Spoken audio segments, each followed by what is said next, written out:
கல்வி கட்டண கொள்ளையை கண்டித்து மதுரையில் முற்றுகை போராட்டம் நடத்த முயன்ற மாணவர் அமைப்பினர் கைது செய்யப்பட்டனர்.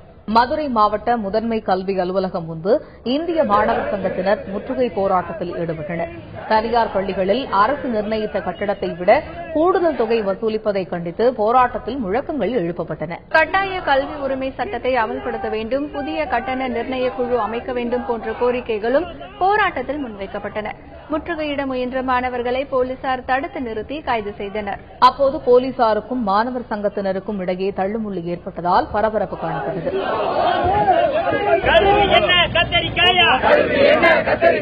கடையில விக்கிற போடலங்காயா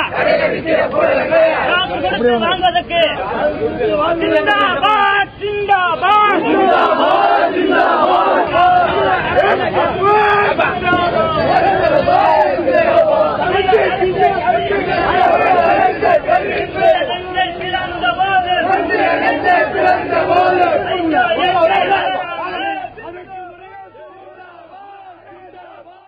மதுரை மாவட்டத்தில் பார்த்தோம் என்று சொன்னால் பல தனியார் பள்ளிகளில் குறிப்பிட்டு சில தனியார் பள்ளிகள் மாநில அளவில் ரேங்க் எடுக்கிறோம் என்ற பெயரில் மாணவர்களிடம் கொள்ளையடிக்கிற ஏற்பாடு என்பது இருக்கிறது. ஆனால் தமிழக அரசு உடனடியாக அந்த தனியார் பள்ளிகளில் கட்டண கொள்ளையை தடுப்பதற்கான குழுவை உடனடியாக அமைக்க வேண்டும். அதேமாதிரி தனியார் பள்ளிகளில் நடைபெறுகிற கட்டண கொள்ளையை உடனடியாக தடுத்து நிறுத்த வேண்டும். அப்படிப்பட்ட பள்ளிகளுடைய உரிமையை ரத்து செய்வதற்கான நடவடிக்கையை தமிழக அரசும் மாவட்ட நிர்வாகம் மேற்கொள்ளணும் என்றதை வலியுறுத்துறோம். அதற்கு இன்று தமிழகம் முழுவதும் அதற்கான முற்றுகை போராட்டத்தை நடத்துறோம்.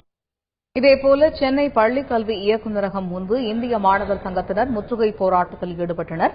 தனியார் பள்ளிகளில் கட்டண கொள்ளையை தடுத்து நிறுத்த வேண்டும், தனியார் பள்ளிகளில் 25% இடஒதுக்கீட்டில் மாணவர் சேர்க்கையை முறையாக நடத்த வேண்டும் என்பது உள்ளிட்ட பல்வேறு கோரிக்கைகள் முன்வைக்கப்பட்டன.